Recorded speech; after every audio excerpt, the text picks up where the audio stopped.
Haleluya. Shalom Aleihim. Berjumpa lagi dengan saya pada perenungan hari ini, hari Senin tanggal 21 Agustus 2023.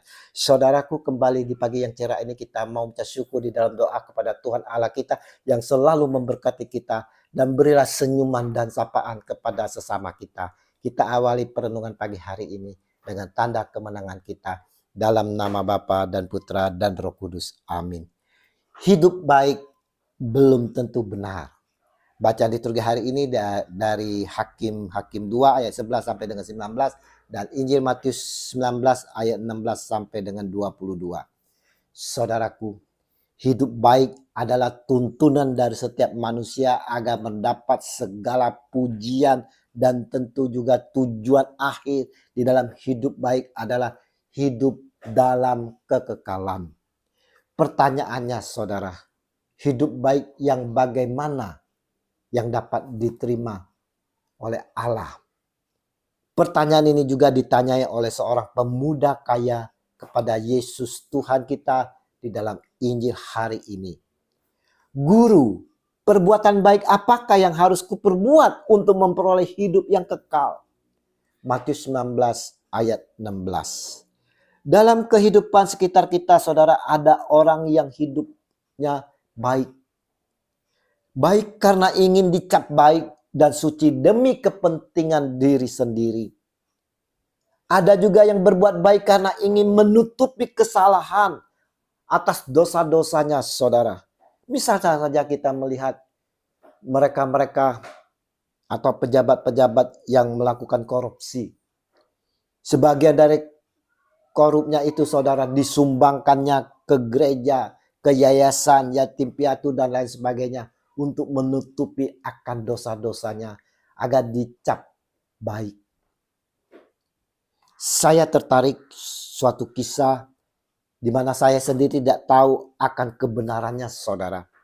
Tapi sangat baik untuk kita refleksikan, untuk merenungkan bacaan Injil hari ini. Dikisahkan, saudara yang terkasih, ada seorang istri yang punya kerinduan sangat mendalam untuk naik pesawat. Dia tahu pasti suaminya menolak karena mahal.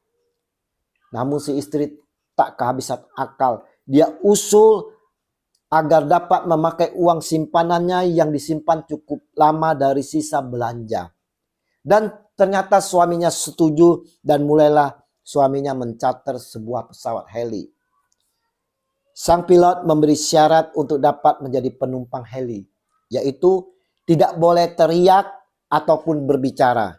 Kalau berbicara atau teriak sekali saja, maka akan didenda 1 juta, 2 kali 2 juta, dan seterusnya. Dan jika diam, akan diberi hadiah 5 juta. Weh, luar biasa. Perjanjian ini disetujui dan mereka suami istri pun naik pesawat heli ini. Dan pilot pun membuat beberapa manuver yang sangat berbahaya, yang menukik, memutar, berbalik, dan lain sebagainya. Singkat cerita, saudara-saudara, saat pendaratan, pilot memuji sang suami karena tidak berbicara satu kata pun. Dan dia bertanya, kenapa Bapak tidak berbicara ataupun berteriak? Jawab sang suami, Pak, sebenarnya Pak, saya takut sekali Pak. Saya ingin bicara, tapi saya tahan demi 5 juta. Oh, sang pilot bertanya lagi, tadi kamu mau bicara apa? Itu tuh Pak. Istri saya jatuh Pak. Demi harta, saudara, sang suami diam saja. Dia tega demi 5 juta dan sang istri melayang nyawanya. Weh, kasihan sekali. Kita lihat bagaimana jawaban Yesus terhadap anak muda ini, saudara. Yang mana katanya, semuanya itu telah kuturuti, apalagi yang masih kurang. Matius 19 ayat 20. Semuanya yang disampaikan Yesus adalah tentang 10 hukum Allah. Dan ini, saudara, persis dengan diri kita sendiri, saudara. Saya sudah melakukan semua 10 perintah Allah. Apalagi yang kurang di dalam diri saya. Saya sudah hidup baik, sudah hidup benar. Karena saya sudah menjalankan 10 perintah Allah. Kata Yesus, saudara, jikalau engkau hendak sempurna, pergilah, jualah segala milikmu dan berikanlah itu kepada orang-orang miskin. Maka engkau akan beroleh harta di sorga. Kemudian datanglah kemari dan ikutlah aku. Matius 19 ayat 21. Bagaimana respon si anak muda kaya ini, saudara? Ketika orang muda itu mendengar perkataan itu, pergilah ia dengan sedih sebab banyak hartanya. Matius 19 ayat 22. Pemuda ini, saudaraku, sedih, saudara, setelah mendengarkan persyaratan dari Tuhan Yesus untuk menjual semua hartanya dan mengikuti dia. Pemuda ini, saudara, dibelenggu oleh harta. Dia dibutakan oleh hartanya, saudara.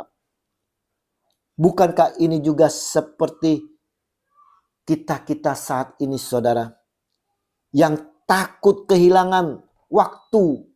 Karena waktu kita adalah untuk mencari uang. Dari pagi bahkan subuh, siang sampai larut malam, kita berkutik untuk mencari uang, duit. Akhirnya menjadi rel kereta api, saudara. Tut, tweet. Untuk ke gereja, ke persekutuan pun, saudara, tidak ada waktu. Untuk pelayanan kita tolak. Alasan sedang mengejar target yang belum mencapai. Toko tak ada orang. Lagi sibuk mempersiapkan tender. Dan lain-lain sebagai alasan kita, saudara. Sadarkah kita akan waktu yang diberikan Tuhan kepada kita? Adakah kita mensyukuri waktu yang telah diberikan itu, saudara? Adakah kita memberikan waktu sedikit saja untuk Tuhan? Tuhan mau kita mencari Dia. Tuhan mau selalu kita dekat padanya, saudara. Yang telah mengasihi kita, yang telah memberkati kita.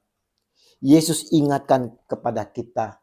Tetapi carilah dahulu kerajaan Allah dan kebenarannya. Saya ulang, saudara. Tetapi carilah dahulu kerajaan Allah dan kebenarannya, maka semuanya akan ditambahkan kepadamu. Matius 6 ayat 33. Di sini dikatakan dan kebenarannya, saudara. Jangan lupa, saudara. Baik belum tentu benar. Perenungan hari ini mengajarkan kepada kita semua sekalian bagaimana kita dapat mencapai kehidupan kekal itu. Tidak cukup berbuat baik saja, saudara. Karena perbuatan baik belum tentu benar, saudara. Dengan menyumbang ke gereja, ke yatim piatu, ke orang jompo, saudara. Itu perbuatan baik, tapi itu tidak benar. Kenapa? Kita tidak tahu dari mana uangnya. Seperti dikatakan di atas, uang korupsi, sebagian mereka sumbang ke yatim piatu. Itu tidak ada kebenaran. Jadi saya ulang, saudara. Tidak cukup perbuatan baik saja, karena perbuatan baik belum tentu benar. Jadi kita harus hidup dalam kebenaran firman Allah. Kita mau selalu menemui ada kebenaran Yesus Kristus di dalam kehidupan kita. Dan selalu memandang kebenaran itu untuk dapat menghidupi di dalam kehidupan kita. Dan bila kita juga mau memancarkan kebenaran itu untuk semua orang. Yesus melihat hati kita dalam mencari Dia dalam ketulusan dan kesetiaan. Kita mau selalu mengejar kehidupan kekal itu dengan selalu memandang wajah Yesus Kristus Tuhan kita. Dan mau selalu dekat sekali dengan Dia. Ingat, saudaraku yang terkasih. Hati-hati terhadap segala yang dapat membutakan kita. Yang menghalangi kita memperoleh kehidupan kekal. Kasih Allah yang besar melalui putranya Yesus Kristus telah dilimpahkannya kepada kita, dan berkat bimbingan serta pimpinan Roh Kudus kita dimampukan untuk hidup dalam kebenarannya agar memperoleh hidup kekal. Amin. Dalam nama Bapa dan Putra dan Roh Kudus. Amin. Shalom Aleichem.